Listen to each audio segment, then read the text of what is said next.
please. Okay, if I can make my argument without having 50 other people coming off. Okay, so Moa, I need to ask some parameters around your hypothetical. After 24 hours, see, this is what happens. Are they still stumped on the slavery issue or no? Yeah, we're talking about hypothetical, and then when he gets back, we'll revisit. My questions are, after 24 hours, does the person have the ability to say, I want to forego the $1 million and, I want to walk away? I need to know that parameter. I just want to Actually, I asked to go next, please. Yeah, Dottie did. Dottie, you'll go after go ahead, Dottie. No, go ahead. Let her go. Oh, thank you. I know Cannon was getting emotional to bring back up because I actually kind of agree with him because he's African American, and for this point only, not only that, but so when we talk about modern day slavery, what people are saying is we're in modern day slavery, so why not go to the historical slavery since the slavery here is still bad, even though back then it was worse, right? So let's go back all the way to the 90s with the records labels for rappers, which was modern day slavery, like Tupac. They're assigned to labors. They had no choice to do anything, right? There's a reason why you see Black Americans, they celebrate Kanye West and all these other rappers for getting the patents for their own music, right? The royalties, basically, because the funds all go into him. And I think the first person that spoke to it, the reason why everyone loves Michael Jackson, because he said at the music awards, this is going wrong, this is what they're doing, and it was referencing in the 90s because it was an ongoing thing. But now you're seeing most musicians branch off of that type of modern day slavery that happened in the 90s, right? So it's not like anyone's saying I guess my whole point is just modern day slavery is bad, and that's why you're seeing more people get out of it and be more entrepreneurship and have the profits go to themselves and getting out of that grip hold of corporation. So I just don't get what you're trying to say. Yeah. Okay. No. I as someone who has studied the subject, the use of the term modern day slavery is disrespectful to former slaves who have went to tremendous hardship. When you enter a contract, you are not a slave. You voluntarily enter that contract. Okay? I didn't use it. I was just saying his words. Once again, what we call slave, these people were taken against their will, put into bondage against their will to do labor or whatever the duty was against their will. They could not say no, right? They could run away, but they could not say no, right? They could not say, oh no, I need a raise, I need better this, I need better that. There was no negotiation. That does not exist today, but in a few places, and those people are still, whatever they are slaves. Working for money, just because you don't like your job, just because you don't like the condition of your job, doesn't mean you are a slave. You voluntarily enter into a contract to do a work. That is not slavery. That is you being stupid.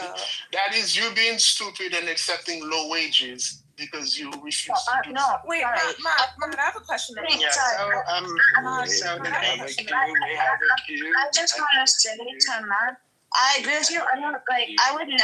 If you were listening, if you listen to, he literally was direct. Yes, I understand. But and you let him go. Yeah. People have been trying to. Sorry, I'm going to be less than a minute. Yes, it's El Nathan. If El Nathan wants you to engage, he can say that. But it's El Nathan.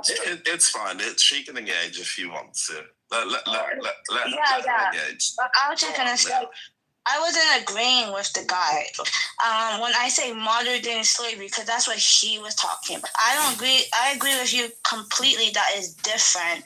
But he's trying to use capitalism structure to justify why we should go back to slavery. So that's why, because there's the ideology about capitalism being modern day slavery. I was not trying to justify all days. I'm saying that all of them are wrong. Yeah, but what does that have to do with historical slavery? For you to say, Sugar Belly. You're literally just talking about capitalism and how much it sucks. That's literally all you're doing.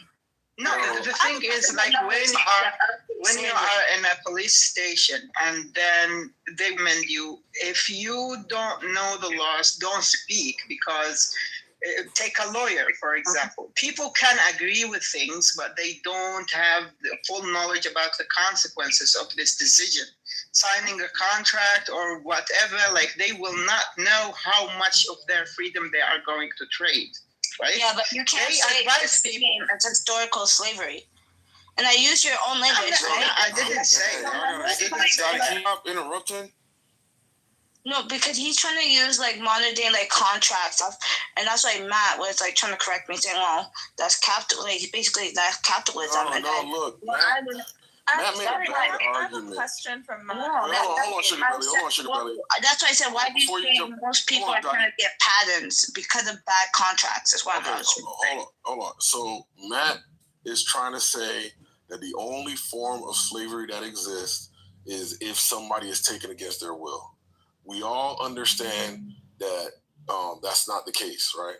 There are other forms of slavery where somebody volunteers to, devote themselves to the thing. You can think of like a monk where they themselves have, taken on this particular role for whatever spiritual reasons. Look, maybe we need to put a definition of slavery on the table. And if you take the definition and you make it only somebody taken against their will, then okay, you win, right? That's not the definition that. Yeah, so like that's kind of what my question is about. Sugar Belly, please. Yeah, freedom After the queue, can I with Samoa, please? Sorry, no, is there a queue? I just don't want to. No, there's no queue. But okay, cool. But there should be some decorum. But there's no over talking. There should be some decorum. No, I'm not trying to over talk you. I just want to know who I can go after. You might not doing it intentionally, but it just so happens that let me know who I can go after so I can show up. There was a queue, right? So we're gonna have El Nathan speak, and then we're gonna have Sugar Belly speak, and then Concrete you can jump. Wow. They've been waiting for a minute. Sugar Belly just got here. After Concrete, can you add me to the end, please? Somebody just said hi, Sugar Belly. Did you hear me? Hey, can you confirm you heard me, Hagop? Because earlier I guess I couldn't hear me. Can you add me to the end? Can you add me to the end, please? Okay, you'll go after Concrete. Hello, Sugar Belly. How you doing? Go ahead, El Nathan. It's on you. Sorry, sorry for interrupting you. It's all good, Sugar Belly. All right, can you hear me? You're good. Yes. Okay. Yes, good. baby, we can hear you. Don't make me jealous, Sugar Belly. All right, go ahead. No, so I think as Concrete was trying to say earlier, sort of definition would help the conversation, like defining what the term we refer to is, right? So if you say, what is slavery? Then if we have a definition, then it's easier to argue whether or not a thing qualifies as that definition which we have all agreed on, right? But if looking at sort of the basic definition, it's about not just what we feel, but also legally, so like de jure and de facto property. So property in law and property in practice, right? And so the latter is more difficult to assess because people have different definitions. For example, with sex, right? Some feminist scholars would say all sex work is some kind of slave. That's it. Others would say would disagree, right? And so if we look at the laws, for example, there are legal definitions of the term. Like there is, from the 20s before the United Nations, there was the League of Nations, 1926, and they said they defined it in sort of the League of Nations Slavery Convention. If you move forward to sort of other academics definitions, there's sociologists, for example, like Patterson, who define it in very strict terms, like the permanent violent domination of another person where there's alienation and dishonor. So each of these terms in turn need definition. So I think that the conversation would benefit with, first, can we agree on a basic definition of the terms? Now, from that definition, I think it would be easier for all of us to argue the point. It's like arguing from different definitions of the term slavery. Are we limiting, and this was where I think moderators will come in great. If we can say, to make this conversation better, can we at least agree on the basic minimum for the definition of what this term means? And then we can begin to argue whether or not certain hypotheticals fit the definition or not. I don't know if the star wants to add that. All right, cool. I'm so glad you said that because when Matt was saying like what he was saying, that was kind of when I sort of like perked up. When he said calling like it modern day slavery is insulting to like people that went through actual slavery, and then, you know, kind of gave the example of taking somebody against their will forcibly and so on and so forth. And the reason why is because what constitutes as slave is not really about how the person got into the state of slavery.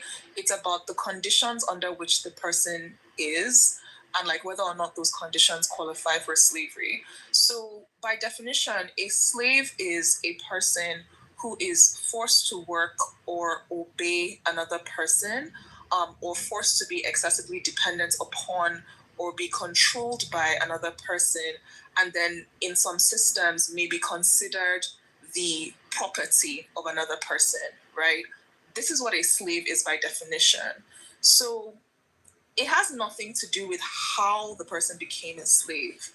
And I just wanted to point out, because like you're trying to make this distinction, the truth of the matter is that like the only reason why modern day slavery tends to involve people, you know, signing work contracts that are actually, you know, really bad and so on and so forth is because, you know, by dint of modernization, certain actions that used to be quite common in the past, that used to be quite easy to perform in the past, have become quite difficult. And one of those actions is taking people forcibly against their will. So in most countries in the world right now, if you attempted to seize people by force in order to enslave them, that would trigger some sort of police response or trigger some sort of governmental response, like almost immediately, which means that like it's quite impractical for enslaving people. And so that's the reason why in modern day slavery, the primary means of enslaving people is disguised as legitimate work, right? But my point is that I completely disagree with what you said, Matt, because the vehicle by which somebody enters into a state of slavery is irrelevant. What is relevant is whether or not the state that they're in qualifies as slavery or it doesn't qualify as slavery. And, you know, in a lot of these like modern day slavery situations, the state does qualify as slavery. The person is not able to voluntarily stop the work. The person has somebody that they have to obey, otherwise there will be, you know, serious consequences, danger to their physical well-being, danger to their life or whatever it is. The person is not able to leave the situation, the person is not able to stop or get out of the situation, and they are forced to be excessively dependent upon, or, you know, in some cases they are even owned or considered the property of the people that, you know, are enslaving them. And that checks all the boxes for slavery. So it is slavery. Like I just don't understand this business of like, oh, it's an insult to the other people who did real slavery. The people who did slavery in the past, it was slavery. The people who are doing slavery in 2025, it is also slavery. The only difference is the vehicle by which they got into the slavery, but it's still the same thing. I think Great point, Sugar. I agree that is, you and I agree that is the same definition that I provided. I would even say, yes, there are slaves today. For instance, the people that, I don't know, they give their passport and then you got to get it when you get there and then you get into passenger. Yeah, that would be slavery too. So my definition is applicable to today, and this is why we reject the term modern day slavery. Normally, and socialists, whenever they use that term modern day slavery, they imply that people that enter legal contractual work to be slavery because they lack some independence while they're working or whatever the issue may be. People say because they get a low wage for the work that they do, it is slavery. And I say, no, it's not. If you consciously enter into a contract and the contract is being obeyed by both parties, it is not slavery. Okay. No matter how unfair it is toward you, or you feel that the contract is unfair toward you, you voluntarily entered into a contract. No, Matt. No, hold on. Entering. Hold on. We got a problem. Concrete, just one line. The term indentured servitude exists for a reason. I just want to be sure, like, where we're kind of getting wires crossed, right? The test of whether or not this is slavery is not about you entered it. The test is the day you decide you want to up, the day you decide you want to leave, the day you decide you don't want to do more, are you free to stop, leave, and go away? It's the test. Right. I agree with you. Come on, man. Hold on. Let's do a definition. Leave room for that. What's your definition? I want to hear a definition. The common Oxford definition of slavery, of slave. That's the definition. What is it? 2 words. A person who is forced to work or obey another and is considered to be their property. All right, great. So the force to work, why would that be a necessary component? Because it's against your will. Because it's against. So then you're just defining it and making. Look, so I just take it that even if we were to use your definition of against your will, I could still find an argument why that wouldn't be immoral inherently. And we all understand. I'm about to. We could easily understand how taking somebody who was an invader to your country, and we would just consider that maybe a prisoner of war, where you would take that prisoner of war, put him into slavery. Where now, as a form of their punishment for invading your country, they now have to work and they're owned by the state. What's wrong with that? It's against their will. It's against their will. It's still slavery. Yeah, it is slavery. What's wrong with that? Have a justification. No, you're providing a justification for this. Yes, that's what makes it not immoral. That's what makes it not immoral. No, it is still immoral. Forcing someone to work against their will is still okay. Great. So punishing. So now what you've made immoral is punishing criminals. You've made punishing criminals immoral. Yeah, but the punishment is not slavery. The punishment is slavery in this case. Why is the punishment slavery? Because that's what we decided as a state. Yes. Therefore, it's immoral. Yeah. Okay, great. So you've invalidated. You can keep baby and throw. You want to try to throw out the bathwater and keep the baby. No, you got to get rid of all of it. Why? Because the baby's inside the bathwater. If you cannot punish criminals, then your whole society just collapses now. And since we don't want to collapse our society, we'll punish criminals, and then this is the way that we'll punish them. Thank you. Have a nice day. Wait, I just want to be sure of something. So, is Matt's argument against? I'm waiting. Wait, is Matt's argument basically that, we shouldn't punish criminals with slavery, but we can with other things? Capital punishment, right? You can kill them. You can keep them in solitary confinement. You can make them fucking being 20 years walking yard and being subjected to all manners of evil. But slavery, oh no, too much. I mean, I'm not against punishing certain types of criminals with slavery, but I don't think it should be a general punishment. Of course you would. That's a separate issue. So the thing that is self-imposed slavery, which is by consenting, is considered to be, for me, like, it is self-harming.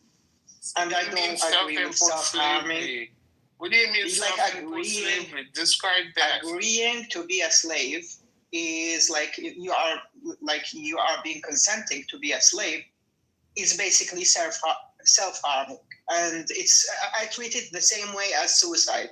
You are trading your own freedom, you are signing something, and then you agree to trade your own freedom because sometimes it is because of frustration, anxiety over the future, limitation of chances, and there is no equal opportunities for all, that you find yourself in much less opportunities to be free than your person that you are signing a contract with. Slavery, I understand slavery. I defined it as the opposite of freedom. A free person is not a slave, and a slave is not a free person. And it begins internally. If someone is not internally free, he is going to self-harm himself. He is going to trade his own freedom to others, signing contracts or whatever for their own goal. That is slavery, even though it is self-imposed, right? So it basically a slave, you can understand things by their opposites. I can know what hot is that it is not cold, and cold is the absence of heat. Slavery is the absence of freedom. And a free person is the opposite of what slave is. Really? Yeah. What? All this time, I thought slavery meant more freedom. It means no freedom? Oh, no. Thank you for... Yes, prison is not a slave. Can we make space for Ashley? She's been trying to talk for a minute. Go ahead, Ashley. As long as you brush your teeth. Oh, I was just asking where we were in the Do I have to promise? Samoa, I just There you wanted to go. know, like, in your hypothetical, does the person have the ability to forego the $1 million and walk away after the agreement? Wait, nobody told me this hypothetical. Samoa, Tell her Are the you hypothetical. available? Tell her the hypothetical. the hypothetical is Samoa's hypothetical is that somebody gives you $1 million, but you have to be their slave for 72 hours. Was it? It was like 3 days. Can I just ask one question about this hypothetical? I'm trying to find out myself. Like, But I don't think Samoa's my available. question is very simple. Is the somebody male or female? That would be a Samoa question. Listen, let's just give us the response to Okay, There's only cool. two, right? So here's my answer. If the somebody is female, yes, I will be their slave for 72 hours. If the somebody is male, hell no, keep your $1 million. She's probably imagining. But it was about she's probably Concrete's original. It was about Concrete's original about whether or not it can be moral. You cut me off. It was No, my I didn't. turn. I just responded to Sugar Belly. Samoa's not here. Stop being entitled. Anyway, the whites are out of control today. I'm not gonna lie, you guys. Anyway, Concrete, why are you Sugar being Belly. racist to her for no reason? Well, You it's should have been here, Sugar racism, Belly. man. She gets the joke. The whites have been on a rampage today. We've been talking know, about. here, Just so let me you, work on hold you. on, Sugar Belly. I Hold will on, Sugar tell Belly. you. This guy, Charlie Kirk, punch you. You know the rampage says Charlie Kirk died. I know, Sugar Belly. Ashley and I have a rapport where she understands the joke. Yes, and I she's get been it, I here get it. arguing. I get it. Thank you. I'm glad you realized that. Anyway, Sugar Belly, how have you been? Are you still in the market? What are your thoughts on the economy? Look, like let's not my switch the answer subject. to the hypothetical is very simple. The thing is that if you agree to be a woman's slave for 72 hours, okay, fine. You know, she might ask you to do all sorts of weird stuff or whatever, but you're probably going to be fine. The problem with agreeing to be a man's slave for 72 hours is that it's guaranteed to get sexual. Guaranteed. Yes, I know you're imagining Diddy. Thank you. Yes, I know you're imagining So, Diddy. Sugar Belly, hold on. So, if you enter into a contract for 3 days for $1 million, that makes you a slave? I mean, so the contract agreement is that, like, basically for 72 hours, this person can direct anything, and you're not allowed to say no. Like, no matter the situation, no matter how uncomfortable it makes you, no matter if it's a day life, you're not allowed to say no. Like, by definition of being a slave, right? Those are the conditions. The conditions are that for 72 hours, even if this ends in your own death, you are not allowed to say no. No, Like, obviously I'm taking it by cannot be definition. killed. Obviously, you cannot be killed. That's Yeah, not I mean, part of you the know, contract. or you would hope. Why do we have the term? Why do we have the term indentured servitude? If everything is a slave. Okay, Matt, so here's the difference, right? The difference between indentured servitude in terms of like the experience of it versus slavery is that indentured servitude has limits to like what the person can do.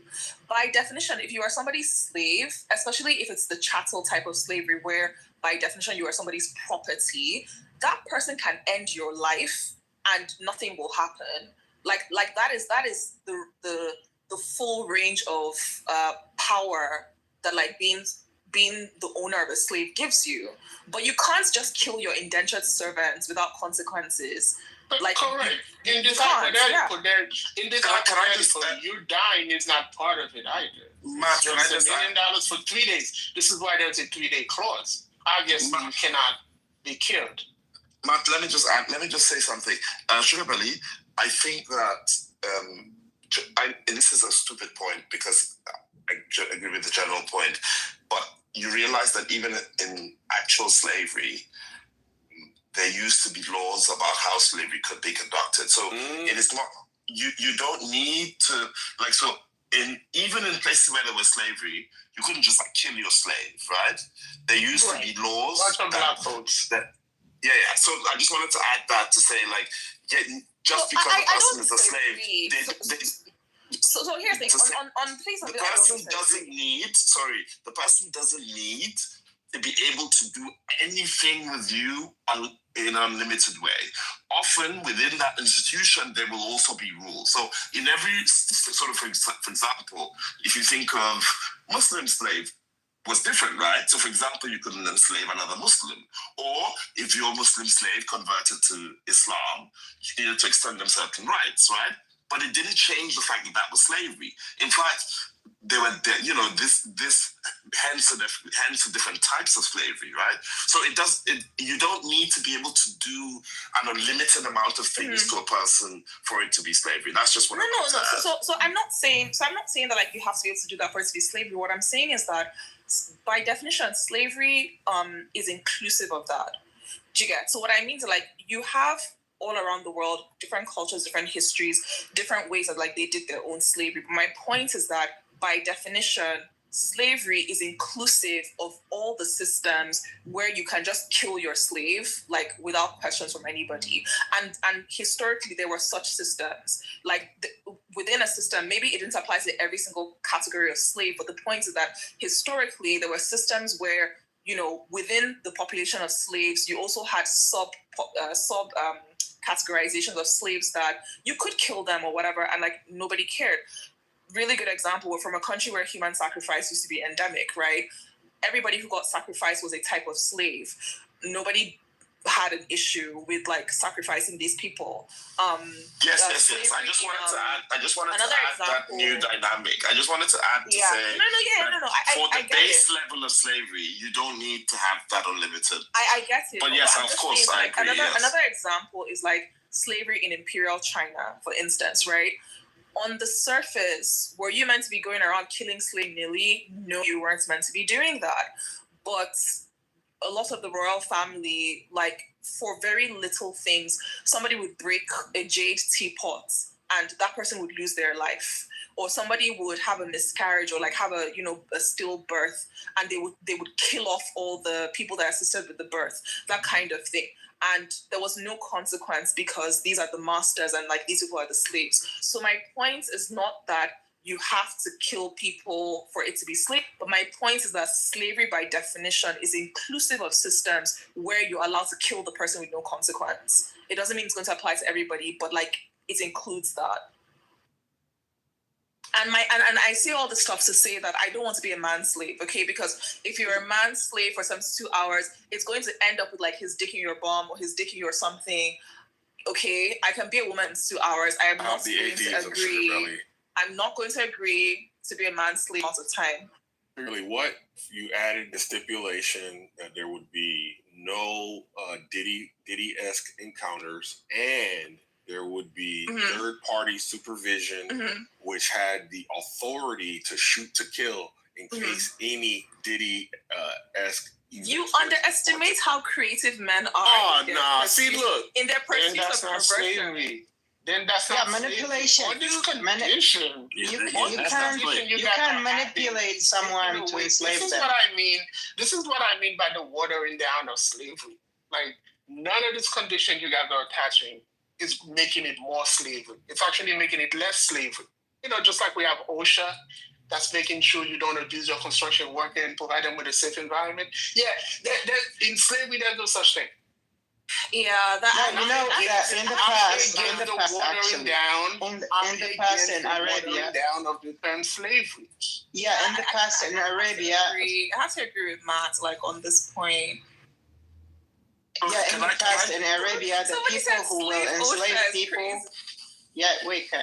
So in Arabia in the past, for the people to actually enslave other people, what they need to do is to control food, to control water, and to take control of these things. So these people will not have any other choice but to go to these people. So manipulation can be a factor on enforcing people to be slaves to a certain person, right? Yeah, true. So I mean, I didn't want to say this before, but also part of the work I do, right, is like slavery studies, which is focused on slavery. Wait, Nathan, you have to tell us your answer to the hypothetical, whether or not you'd agree to be a woman's slave or a man's slave. I wouldn't agree to be anybody's slave. Doesn't matter who, like man or woman. I wouldn't agree to be anybody's slave. That's just my general answer. For $1 million? I mean, it's only hours, though. No, but then that comes back to the question of, is it slavery if I willingly give consent to do stuff to myself for 3 days? This then becomes a question. So that's a different question, because then I would dispute. I would say perhaps that is not slavery if you're giving me $1 million. So, but I wanted to just add that, like, so there is slavery studies, right? And slavery scholars, for example, have talked about these questions that we're actually talking about. So it had actually been debated. There are all these philosophical and theoretical distinctions between free labor and slavery, even from as early as, so for example, if you think of John Locke, right, in the 17th century, John Locke was one of the people, for example, who defined slavery. And he, for example, in his 1690 book, the famous Second Treatise of Government, defined it in legal terms, and it entered into the distinctions between labor and slavery, where he was saying that, slavery is the state of absolute arbitrary power of one man over another, right? Very simple definition. Arbitrary, absolute power of one man over another, right? And in John Locke's definition, for example, and I'm sorry to be boring with the sort of technical slavery scholars, but his distinction between servitude and contractual labor was three-pronged, right? He said, a person can sell their labor but cannot sell their person, right? So it is possible to sell a service but not sell themselves. And if they sell themselves, regardless of whether there was consent in the selling, it is slavery, because a person is unable to sell themselves, right? The second prong is that the only time, and this is according to John Locke, which was one of the earliest, if you think of slavery studies, right? He said that slavery is only legitimate as a punishment in a just war. So which brings me back to the sort of examples you were giving about people being enslaved after a war, right? And for John Locke, slavery that's the only time slavery is legitimate, where there is punishment and there is a just war, and the war has ended. Otherwise, in the view of John Locke, if there is a continued state of war, so for example, Ukraine, Russia, whatever happens between Ukraine and Russia, those prisoners of war, the consequence of that coercion is illegitimate in the view of John Locke, right? But of course, 200 years later, there was Adam Smith, right, who, in discussing political economy, for him, he saw slavery as sort of economically inefficient, morally wrong, and for him it was also three-pronged in how labor sort of defined itself. And you can go to Karl Marx, you can go to Patterson in the 20th century, you can go to Weatherman in modern times, Deborah Hellman, and then the feminist debates, for example, where the radical feminists, like McKinnon, think that prostitution, for example, is inherently that you cannot call it anything other than sexual slavery, right? Because of the foundational gender inequality that undermines anything like choice. So they are the ones who came up with the term, we do not believe in choice feminism. You cannot choose to enslave yourself to a man, right? But then there are the sex worker advocates, for example, who say sex work is labor, and that calling it calling it slavery undermines agency. Then again, there are feminists who say that some types of sex work are slavery, some types are not. Trafficking, for example, forced prostitution, that kind of thing, blah, blah, blah. I'm just going to stop here to say that whatever we're discussing now, there's been at least 400 years of debate. And it might be good as we're debating to sort of like look these things up and see what, slavery scholars have debated. Whatever we're saying, there's nothing here we're saying is new. We can talk about what we agree on. Or I agree with Locke, or I agree with this, or I have a completely different opinion. But, there are definite definitions. There are parts where philosophers differ.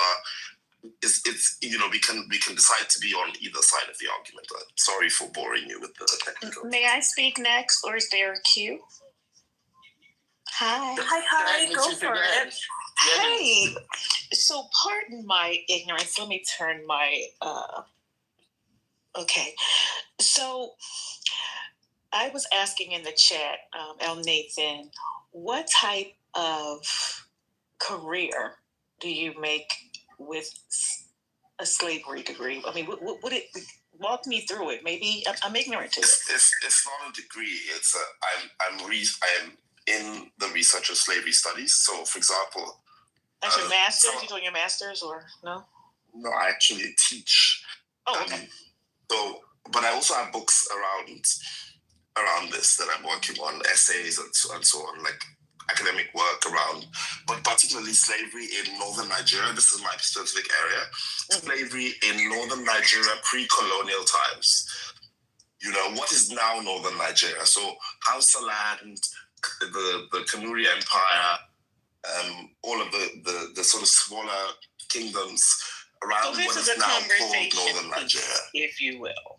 It's conversation. Yeah. Gotcha. Okay, we can. I'm good. We can move on to someone else. I don't, because you did just kind of give it a nice submission. So yeah.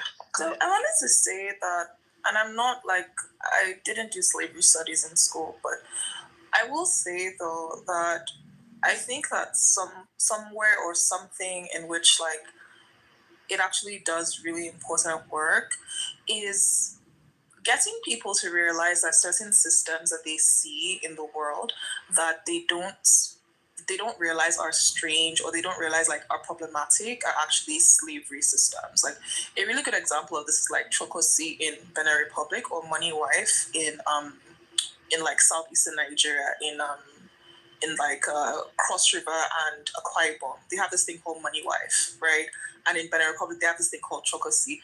These are both two types of slavery that are kind of staring you in the face, but you don't necessarily realize it's slavery. So like Money Wife is like when you have somebody, usually a man, because men are like the root of all evil, usually a man, and this man owes somebody else money. It can be any amount of money, but let's just say he owes somebody a lot of money.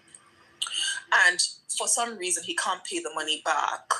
So instead of him selling himself into slavery, which is exactly what I think he should do to pay back his money, what he does is that he takes maybe his niece or like some other little girl in his family without telling anybody, and then goes and gives that girl to the person that he's owing the money, right, to be that person's money wife.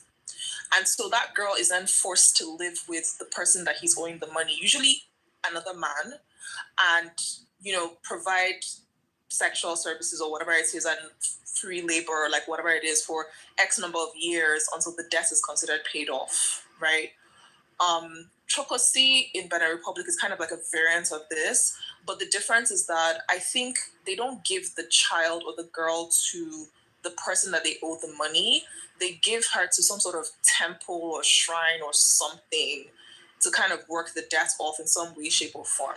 But the point is that like you literally have people that had nothing to do with the debt getting enslaved in order to expunge or rather absolve the person who's owing the money from like their obligation. It's slavery, but a lot of people don't Yeah.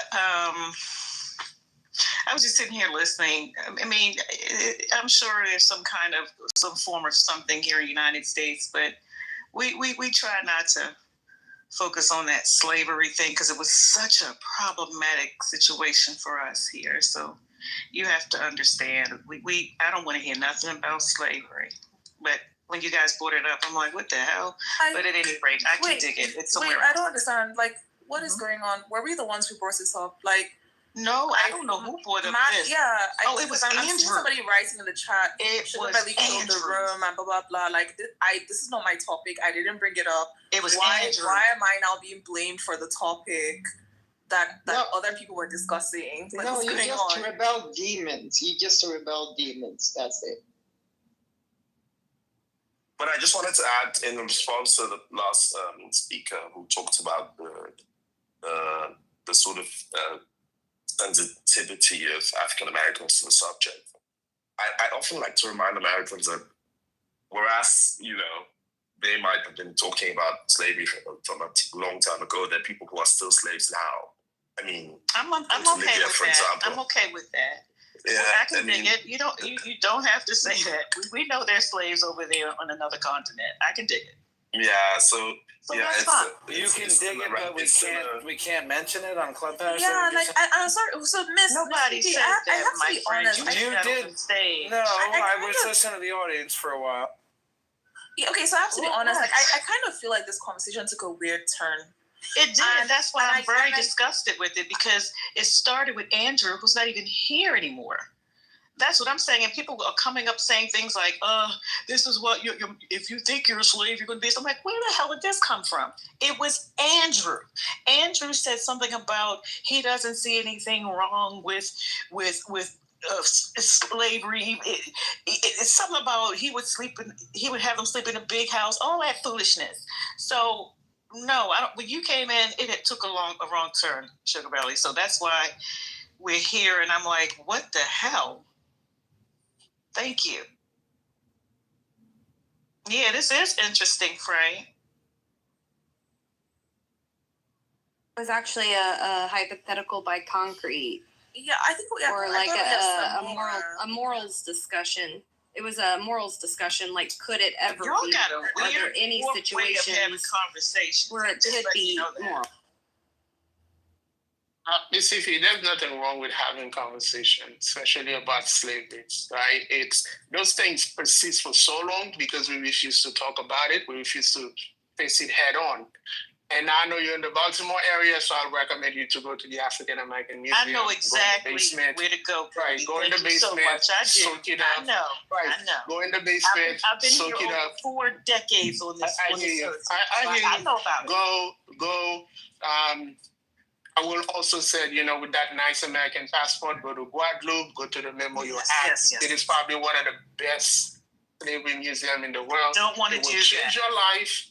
It will change your life, and you'll have a different perspective. Don't want nothing to do with that.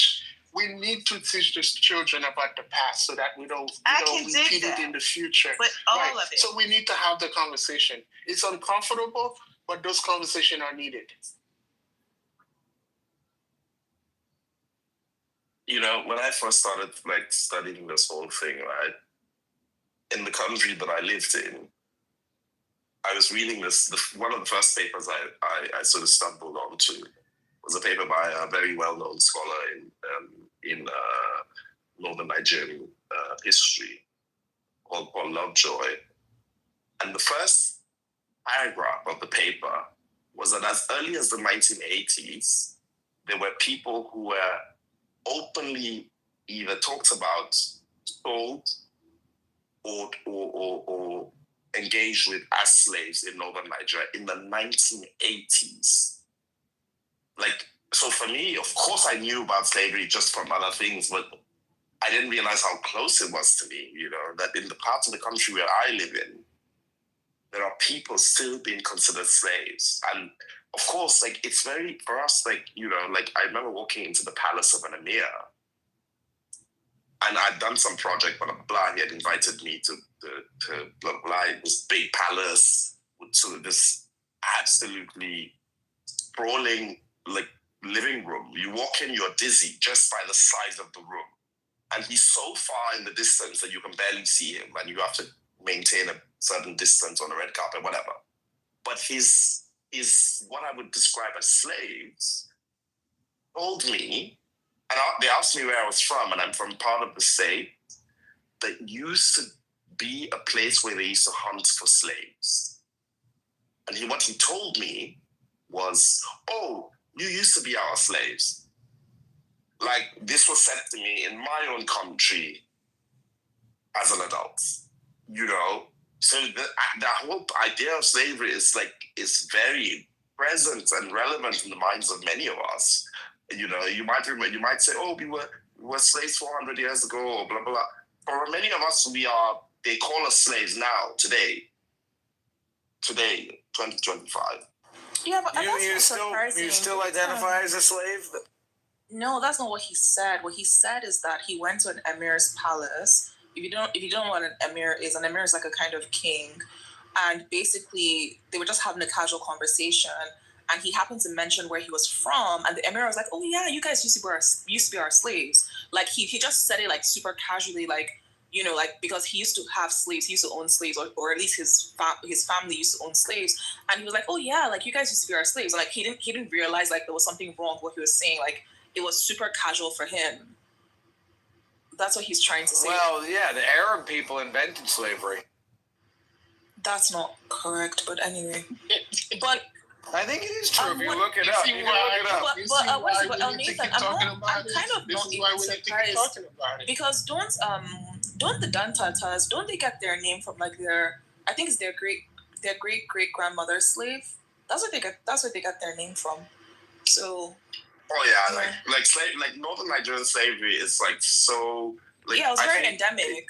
It's responsible for so much of what is happening today. Like you can trace it and you know the British left us in 1960, but also the British only came in 1900.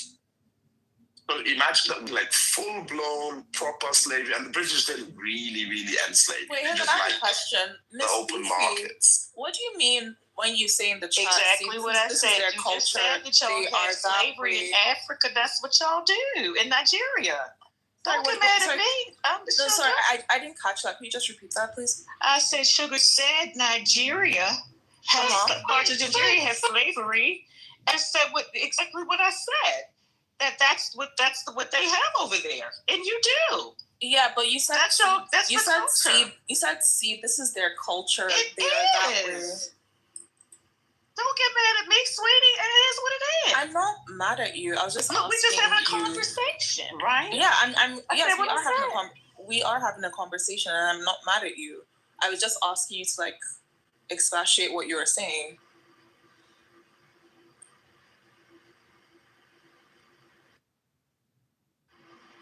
Yeah, but anyway, I think the slavery conversation is pretty interesting because there's plenty of slavery systems all over the world in 2025 still that need to be ended.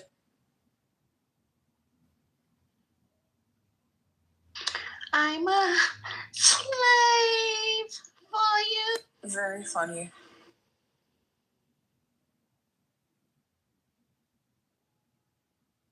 I actually really like that Britney Spears song. Oh, Concrete, you're back.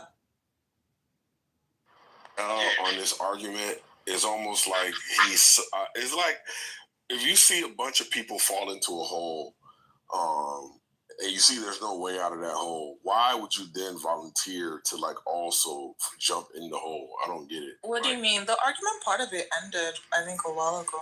Yeah, I know. That's why we're doing the after show, the after party. So we're talking about how Matt saw all these people fall into this hole where they couldn't argue that slavery is inherently immoral. And then after all of them jumped in the hole, he decided to also jump in. And I don't understand it. When did I jump in? Because you think it's inherently immoral. I don't think that's what's really up for debate. Like, I don't think that's what the original debate. The morality. No, I get that. I get how you guys got here. My issue was always the strict definition of slave. I do not like the watering down of the word slave. I don't like all this multi-definition that diminish what real slave, if I dare say, went through. Yeah, so you already I don't think sex work is slave, Sugar Belly. No, sex work absolutely is slavery. Yeah, but no, I don't think slavery. So. And it's slavery because it meets those criteria, which is that you're forced to work, right? You can't stop. You're forced to obey.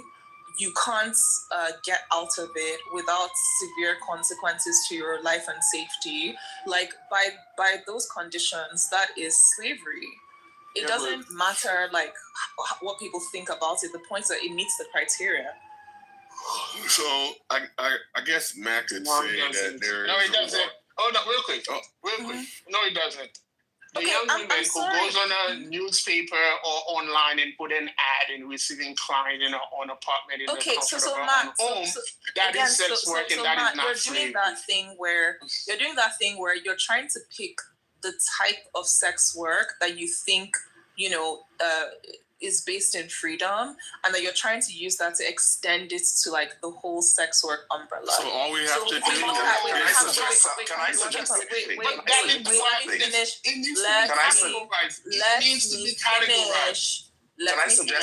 You guys can tell me. I know. Let me just say my thing. Then you guys can tell me like what you think is wrong. Okay.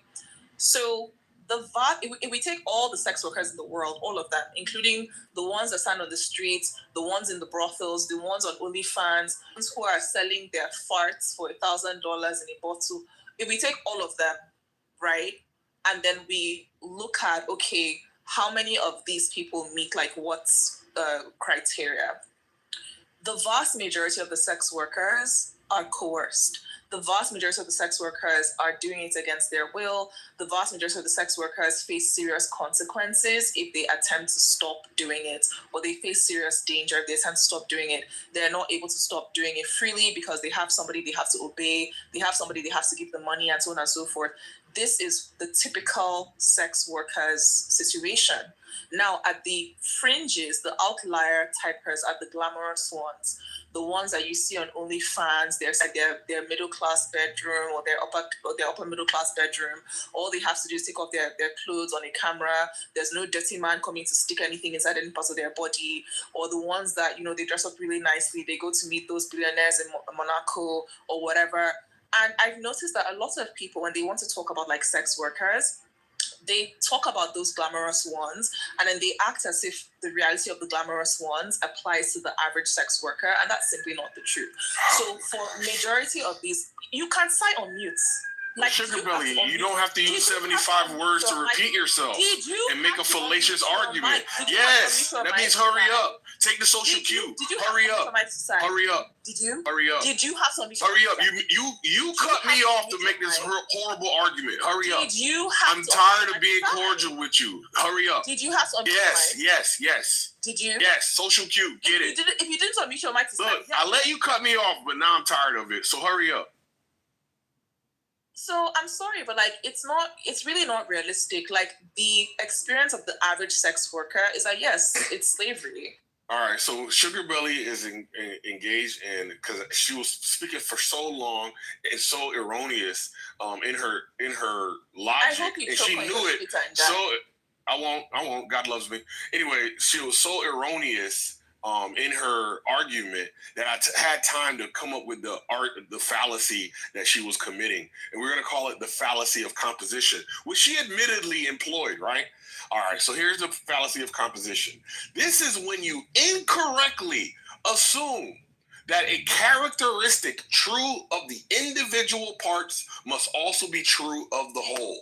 So yes, there are individual parts. We'll just split the baby or split the sex worker.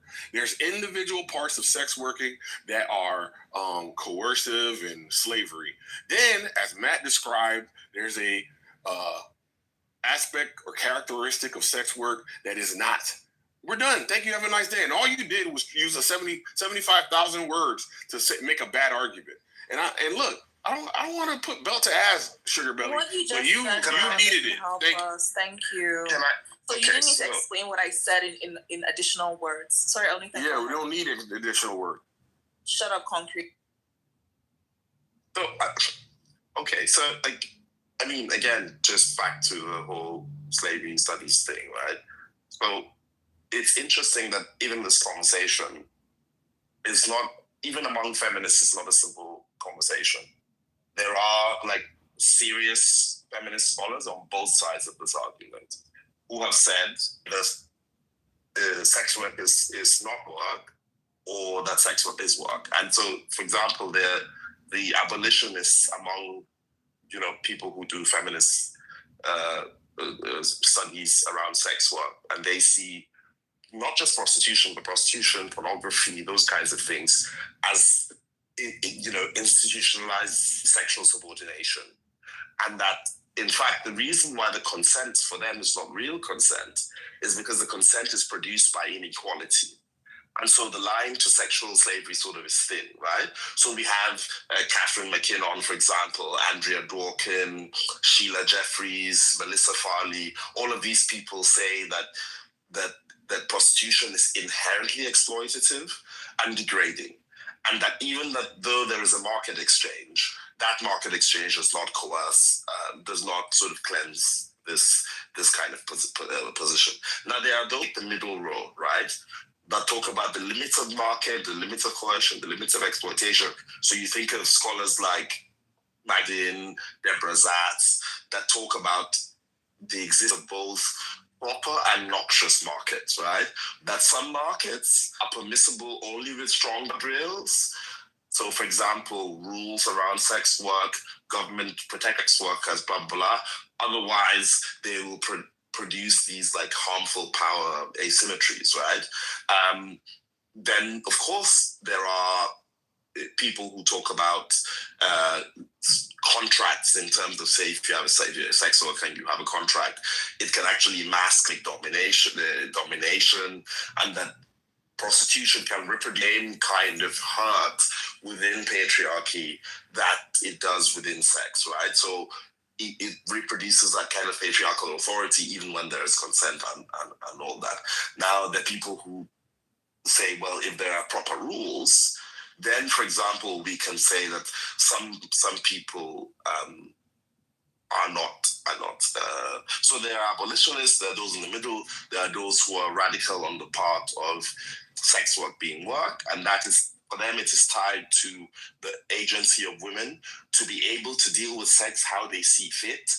And so if a woman wants to have sex with 100 men in a day and she has agency to say no, she has agency to stop, she's not bound by contracts that force her to do it, which is the case, as one might argue, with a few so-called OnlyFans models, right, who are able to sell their services as they deem fit on their terms, and it's starting and ending on their terms. So some of those sort of people who are not on the abolitionist sort of side would argue that is not slavery. So for me, I think that there are several ways to argue the point, and I think that all of them have some kind of merit. I'm not particularly tied to either one. Nathan, Can I actually reply to come that? on, I came off first. Come on, man. Y'all gotta listen. Women Concrete, are so wonderful. I'm assuming that you're going women to wonderful. speak, and then Ashley will go after you, and I'll go after Ashley. Is that okay? Women are wonderful creatures. There's nothing against y'all, but you have to be more assertive. Thank you. Anyway, Nathan, I really like your approach. And maybe I want to make sure I'm interpreting it correctly, where you're laying the groundwork on the underlying theory or thoughts on a topic in order for the listeners and the people, the enemy combatants such as Matt and Sugar Belly, to then come to the right conclusions based on this information that you're providing. Now, I take it that is most useful when you're dealing with people who are operating in good faith and who aren't entrenched and intransigent with regards to their position, and they are willing to humbly consider the underlying frameworks that support these systems, these beliefs, these understandings. But I think after 3 or 4 rounds of somebody holding on to their position with unmovability, even in light of like damaging defeatments, then I think that approach is no longer useful. Even though I think it's commendable to continue to try, but I hear what you're saying. I definitely want to give you your flowers on that. Now, again, I'm going to just reiterate the point because I think it's more effective in my approach, or in tandem with his approach, my approach, which is to say, I think El Nathan has clearly laid out the position that it's not one or the other, but both, right? Not both, both, BOFF. And stop arguing against both, because we know that that is the more reasonable, logical position. Yes, some sex work is slavery, not all. Not all. Hashtag not all. And Sugar Belly, if you argue against it again, that it's all slavery, then we know that you're just being ideological. I strongly believe that you have a hearing problem. One second. All right. Just correct me when we're done. If you're not making that argument, fine. It's already been done. If you're not making that argument, then fine. And Ashley, here you go. El Nathan, I could make the argument that, you know, because of the social structures and because the stigma that comes with it, once you start like any kind of sex work, because of that stigma that comes along with it, you kind of can't get out of it. You kind of can't do anything else. So I see the argument where any type of sex work is a form of sex slavery. Like, even if you start it willingly, because later on, you know, when you go to get another job, we've seen teachers fired and all of that. I'm just trying to engage in the conversation and offer a different. Actually, please go on, because I honestly You can't tell her to go on and interrupt her. You're interrupting her by telling her to go on. Okay, Tim, was it you that my plane was landed.